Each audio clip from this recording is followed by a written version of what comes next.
welcome YouTube channel বন্ধুসকল সরকারের gate 3 GATE 4 vacancy যি 12,000 পদ আছে বন্ধুসকল গেট 3 গেট 4 ভেকেন্সির পরীক্ষা কেতিয়া হব আর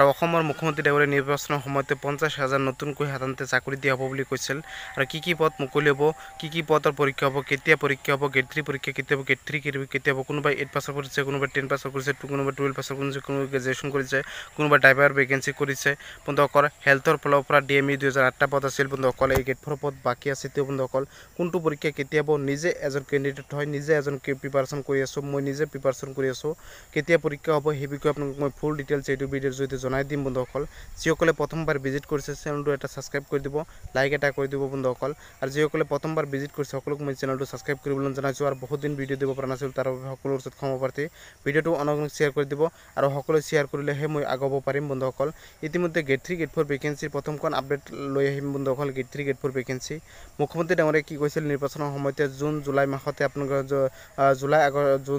জুন জুলাই মাহতে অসম পুলিচৰ ফিজিকেল হ'ব কিন্তু অসম পুলিচৰ এতিয়ালৈকে ফিজিকেলৰ বাবে এতিয়া কোনো নোটিছ অহা নাই বা এতিয়ালৈকে হ'ব বুলি এদিনটা অহা নাই বন্ধুসকল আৰু ফিজিকেল অনুষ্ঠিত হোৱাৰ আগতে এদিন কাৰ্ড মুকলি হ'ব লাগিব 1-1.5 মাহ আগতে মোটামুটি 1 মাহ আগতে হ'বই লাগিব নিম্নতম 1 মাহ আগতে হ'ব লাগিব যদি জুলাই মাহত হয় তেনেহ'লে এইটো মাহতে এদিন কাৰ্ড মুকলি হ'ব লাগিব আৰু এইটো সপ্তাহতে হ'ব লাগিব কিন্তু নোটিছ অহা নাই আৰু ইতিমধ্যে যেটো বতৰৰ পৰিস্থিতি বন্ধুসকল মই আপোনালোকক 1 মাহ আগতে কৈছিলোঁ যে মুখ্যমন্ত্ৰী ডাঙৰীয়াই ক'ব পাৰে জুলাই মাহতে হ'ব কিন্তু জুলাই আগষ্ট মাহত আপোনালোকৰ বানপানীয়ে থাকে মই প্ৰতি বছৰতে বানপানী থাকে জুলাই আগষ্ট মাহত বানপানী থাকে জুন জুলাই আগষ্ট মাহত বানপানী থাকে আৰু প্ৰতি বছৰৰ দৰে এইবাৰ বানপানী খুবেই সম্ভাৱনা আছে কাৰণ বৰষুণৰ পানীতে সকলো সাধাৰণতে নদ নদী ভৰপূৰ সকলোতে সাধাৰণতে বহুতৰ ঘৰতে বানপানী কেইবাখনো জিলাতো এতিয়া বানপানীত মোটামুটি বহুত ঘৰ উঠুৱাই লৈ গৈছে বহুত মানুহৰ ক্ষতি হৈছে বহুত মানুহক বানপানী উঠাই লৈ গৈছে ভালকে হোৱাই নাই বন্ধুসকল আৰম্ভ হৈছে বছৰটোত বন্ধুসকল প্ৰতি বছৰতে অসমত বানপানী হয় আৰু অসম পুলিচৰ ফিজিকেল জুন জুলাই মাহতে আগষ্ট মাহতে মোৰ মতে নহয় কাৰণ বানপানীতে সকলো ফিল্ড সকলোবোৰে বোকা পানী হৈ থাকিব বন্ধুসকল এই 2-3 মাহ বন্ধুসকল মোৰ মতে অসম চৰকাৰৰ অসম পুলিচৰ হাততে মুখ্যমন্ত্ৰী ডাঙৰীয়াই কৈছে কিন্তু মোৰ মতে কৈছো বন্ধুসকল আৰু আপোনালোকে মতামত জনাব যে হ'বনে নাই বন্ধুসকল মোৰ মতে অসম পুলিচৰ ফিজিকেল কোনো এটা বিভাগত পৰীক্ষা বন্ধুসকল এই জুন জুলাই আগষ্ট মাহত নহয় বন্ধুসকল আৰু গেট 3 গেট 4 ভেকেন্সিৰ পৰীক্ষা বন্ধুসকল আৰু এই অসম পুলিচৰ ফিজিকেল বহুতে ক'ব যে কেতিয়া হ'ব বন্ধুসকল ফিজিকেলটো অলপমান দেৰিকৈ হ'ব যেনেকৈ GATE 3 GATE 4 vacancy October September মাহত অনুষ্ঠিত হ'ব সেপ্টেম্বৰ মাহতে পৰীক্ষা অনুষ্ঠিত হ'ব অক্টোবৰ ছেপ্টেম্বৰ মাহত মোটামুটি অক্টোবৰ মাহত পাৰ হৈ যাব পাৰে আৰু অক্টোবৰ মাহত মোটামুটি হৈ যাব অসম চৰকাৰৰ গেট 3 গেট 4 ভেকেন্সি তেনেকৈ অনুষ্ঠিত হ'ব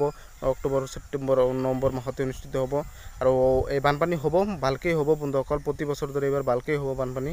অসম পুলিচৰ ফিজিকেল দেৰিকৈ অনুষ্ঠিত হ'ব কিন্তু GATE 3 GATE 4 vacancy September October মাহতে অনুষ্ঠিত হ'ব মোৰ মতে ঠাণ্ডাৰ সিজনতে হ'ব বন্ধুসকল এই গেট 3 গেট 4 ভেকেন্সিৰ এডমিট কাৰ্ড মোটামুটি 2 মাহ আগতে এডমিট কাৰ্ড মুকলি হ'ব নুকুবা নোটিছ আহিলে মূল চেনেলটো সকলোৱে গমেই পাব অসম চৰকাৰৰ ডিএমইৰ পৰীক্ষাটো তাৰ লগতে আগাপাছাকৈ হৈ যাব পৰীক্ষাৰ চেণ্টাৰ প্ৰত্যেকখন জিলাতে নহলেও 17-18খন জিলাতে পৰীক্ষাৰ চেণ্টাৰ দিয়া হ'ব যিসকল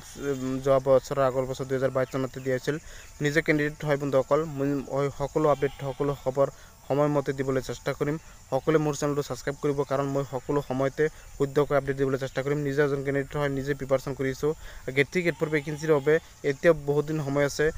জুন মাহ জুলাই আগষ্ট ছেপ্টেম্বৰ অক্টোবৰ বন্ধুসকল এতিয়া 4-5 মাহ সময় আছে বন্ধুসকল আপোনালোকে কি পঢ়িব লাগিব কি কিতাপ কোনটো